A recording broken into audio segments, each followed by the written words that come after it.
안녕하세요. 고3 학생 여러분. 아, 온라인 수업 이번 주 2차시 생명과학 순환계에 대해서 설명을 드리도록 하겠습니다.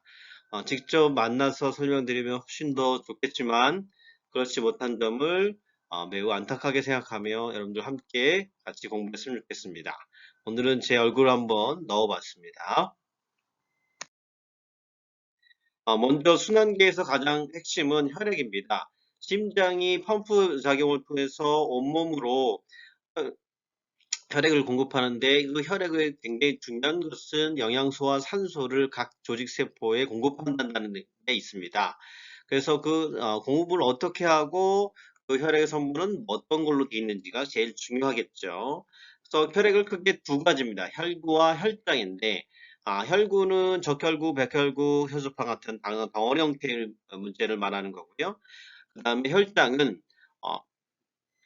어, 액체 성분인데요. 대부분이 물입니다. 99%가 물이라고 생각하시면 되겠습니다. 그게 굉장히 중요하니까 그걸 좀 잘 알아두셨으면 좋겠습니다. 그다음에 혈구는 뭐고 혈장은요. 다음 보겠습니다.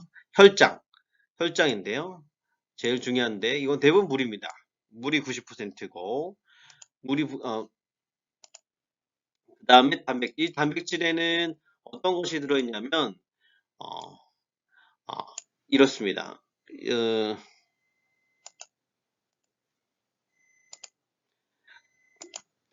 어, 단백질에는 그 항체 상성적 물질이라든지 뭐 기타 등등이 있고요. 무기염료에는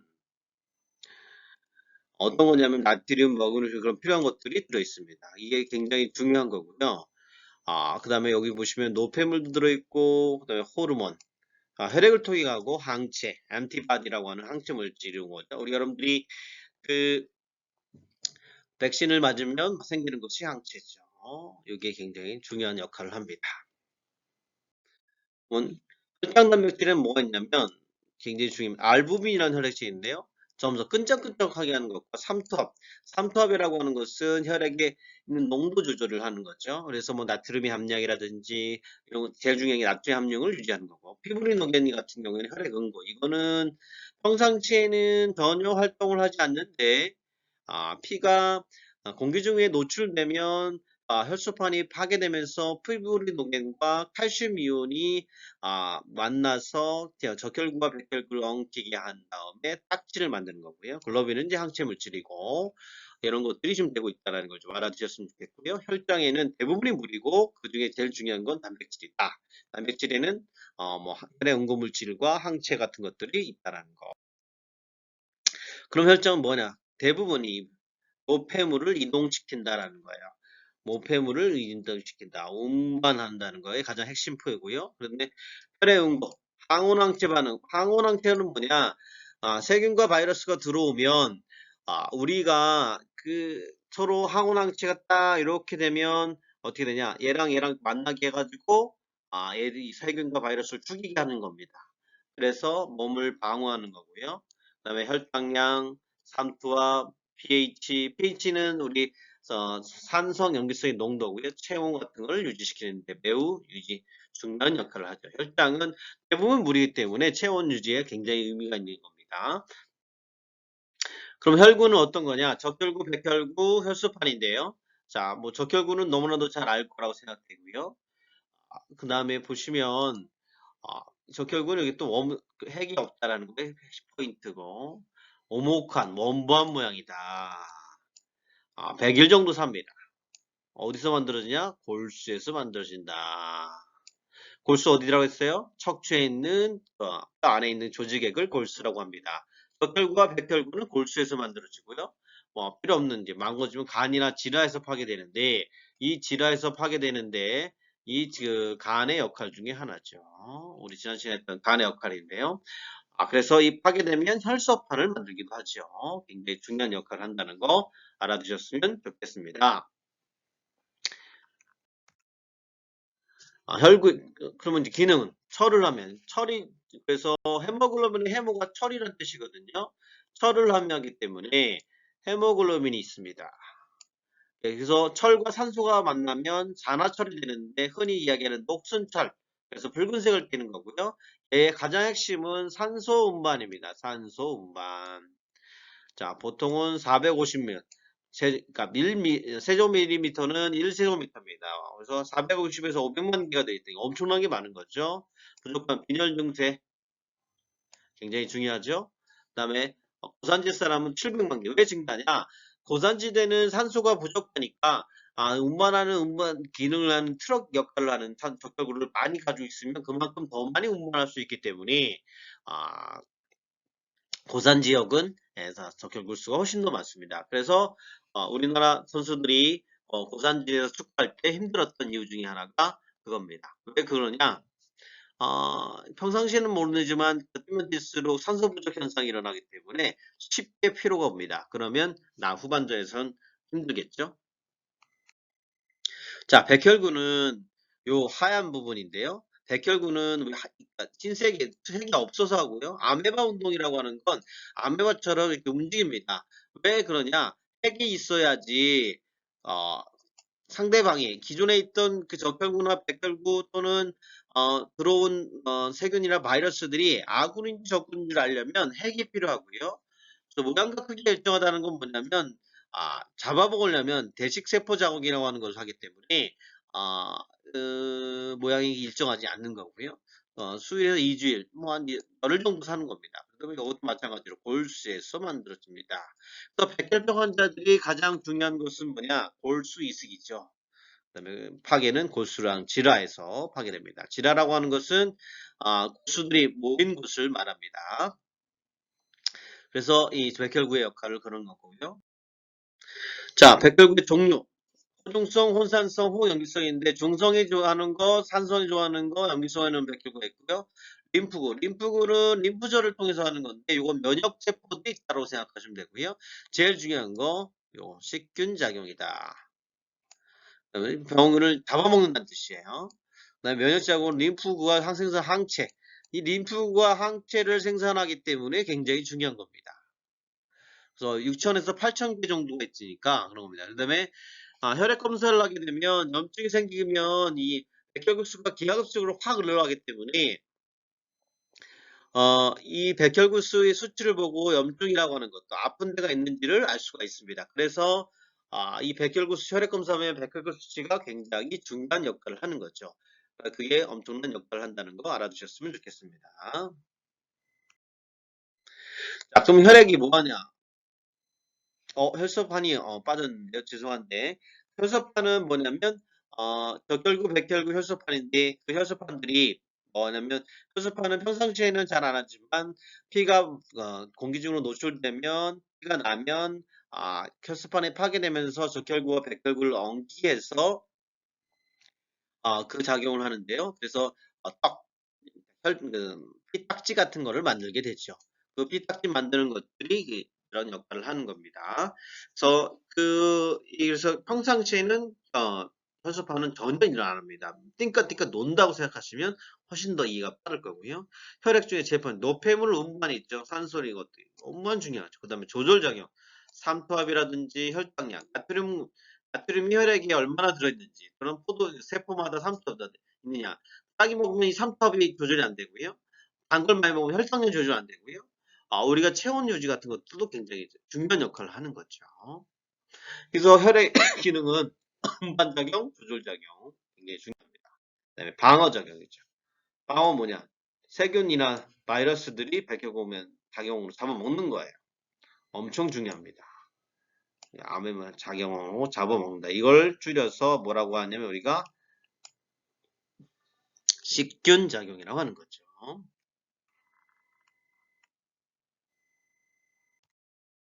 항체 생성 굉장히 중요한데요. 왜냐하면 항체라고 하는 것은 이물질에 대해서 우리가 좀 대처를 하느냐 안 하느냐를 이야기하는 거기 때문에 그 항체가 있고 없고는 엄청 중요합니다. 그래서 백신을 맞아야 핵생하는 거고요.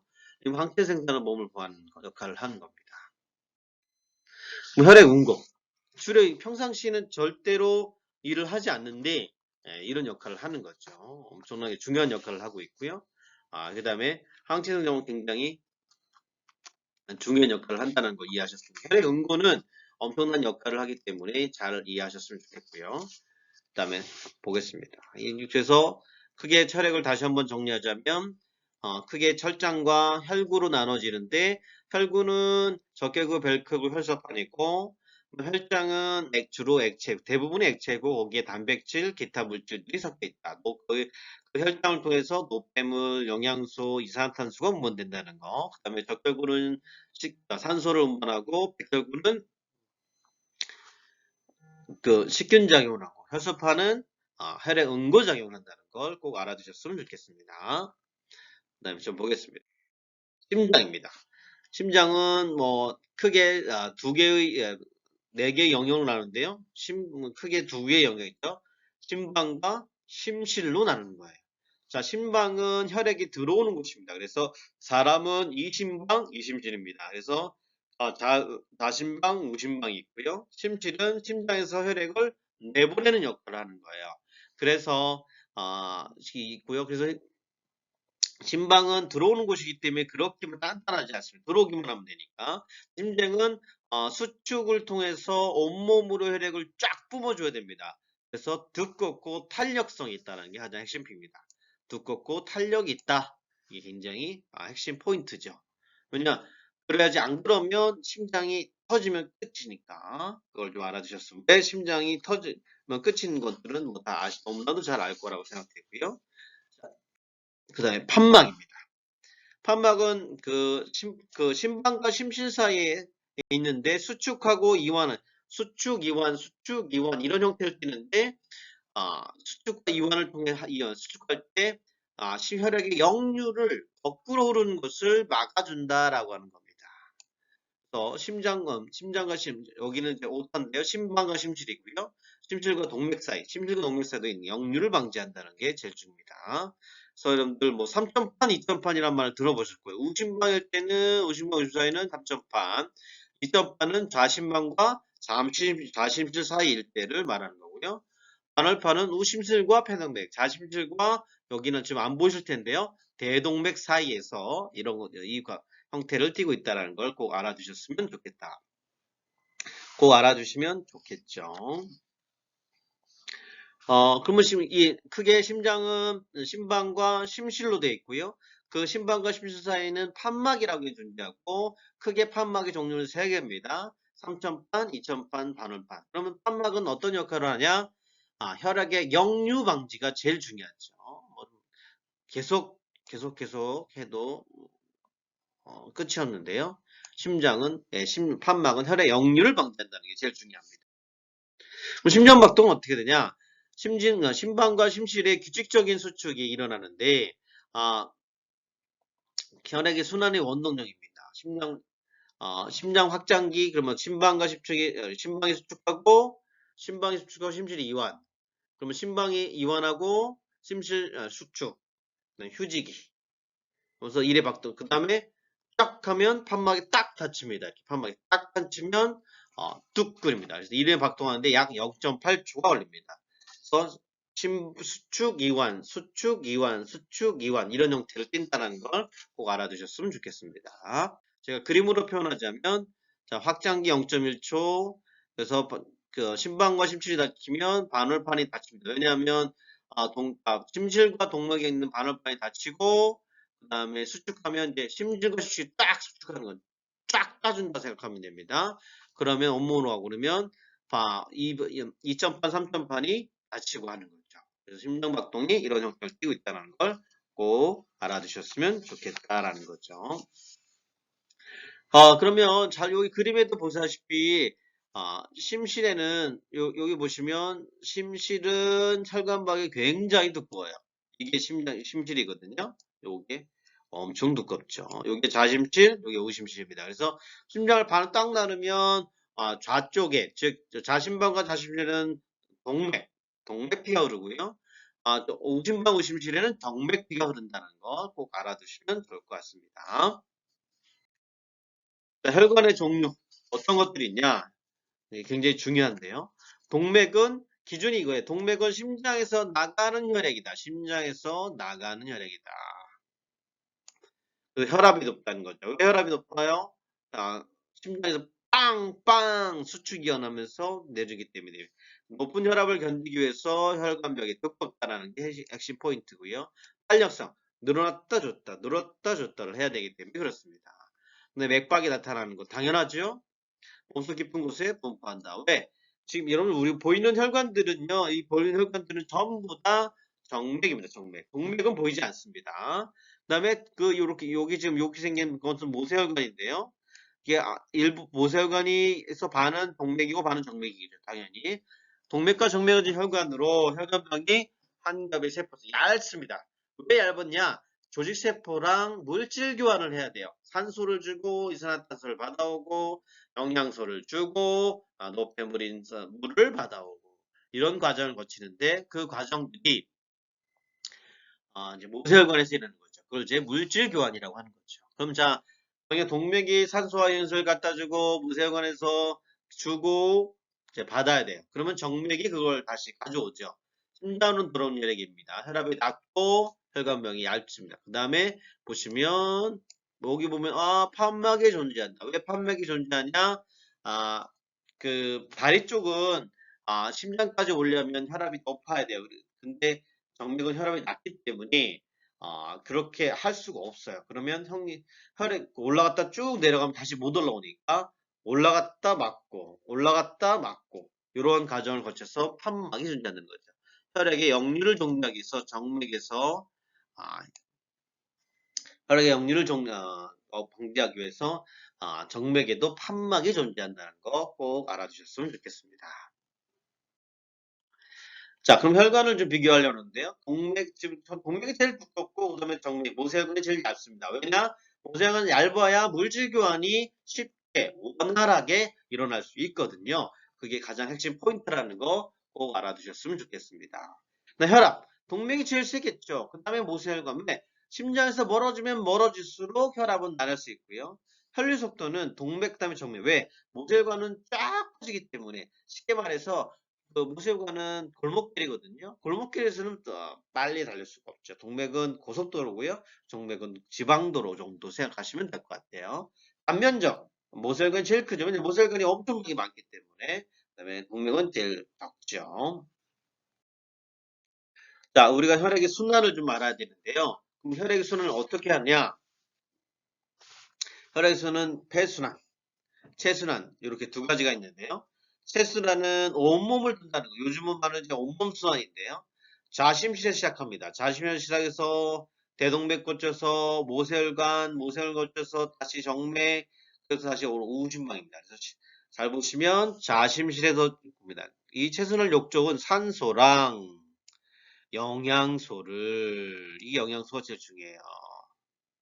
물세포에 주고 저 생긴 이산화탄소와 노폐물을 받아온다. 근데 주고받고 즉 기브 앤 테이크 세상에는 일방적인 건 하나도 없다고 했습니다. 그 얘기 무슨 얘기냐? 주는 게 있으면 받는 게 있어야 되는 거예요. 그래서 여러분들도 주면서 사셨으면 좋겠습니다. 자심실에서 시작해서 우심방이죠. 자에서 출발하면 우로 오고 심실에서 출발하니까 심방으로 온다는 거 꼭 기억하셨으면 좋겠습니다. 자, 폐순환은요. 폐순환의 목적은 산소랑 이산화탄소를 산소를 받아들이기 기체교환인데요. 산소를 내보내고 산소를 받아들이고 이산화탄소를 내보내는 겁니다. 그래서 우심실에서 시작하니까 자, 자심방으로 오는 거고요. 자, 우심이 나온 정맥혈이 폐를 순환한 후 그다음에 동맥혈에 대해서 나오는 거죠. 왜냐? 근데 갈 때는 폐동맥인데 올 때는 폐정맥입니다. 근데 폐동맥에는 정맥이 흐르고요.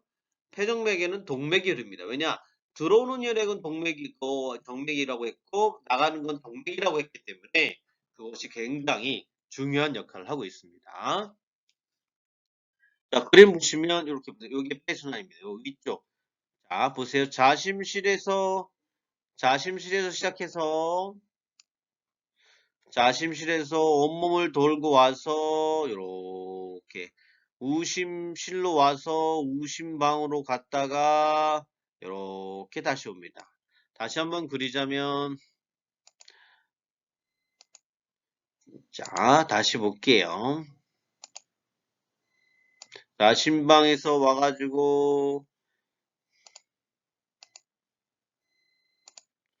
아심실에서 와서 모세 대동맥 거쳐서 조지세포 갔다가 온몸으로 가서 우심실 와서 우심방으로 갔다가 폐에서 기체 교환해서 다시 자심실로 옵니다. 그러면 다시 온몸으로 갈 수 있는 거예요. 이러한 과정을 거치는 것이 뭐냐? 예, 체순환입니다. 체순환과 폐순환을 한꺼번에 이야기를 했고요. 그러면 이제 동맥혈과 정맥혈이 뭔지를 좀 알아야 되겠죠? 동맥피는 산소가 풍부해. 무조건 산소가 풍부하면 동맥피고요. 정맥피는 산소가 적은 거예요. 아예 없지는 않습니다. 색깔은 동맥혈은 선홍색이고 정맥혈은 암적색입니다. 그래서 우리가 보는 피, 정맥주사라든지 피가 나오는 피는 암적색입니다. 왜냐? 정맥피니까요. 동맥피가 나오지 않습니다. 동맥피가 나오면 콸 이런 형식으로 나옵니다. 그래서 혈관은 대동맥과 폐정맥이고요. 정맥혈은 대정맥과 폐동맥으로 연결되어 있습니다. 그래서 자심방, 자심실, 동맥혈이고요. 우심방, 우심실은 정맥혈이 되겠다는 거 꼭 알아두셨으면 좋겠고요. 그러면 순환기 질압을 알 텐데요. 최저혈압 190, 그 다음 이상 또는 최고혈압 140, 140에 90인데요. 그러면 이제 고혈압인 거죠. 원인은 이제 여러 가지지만 유전성 가족력 있으면 그렇고요. 비만,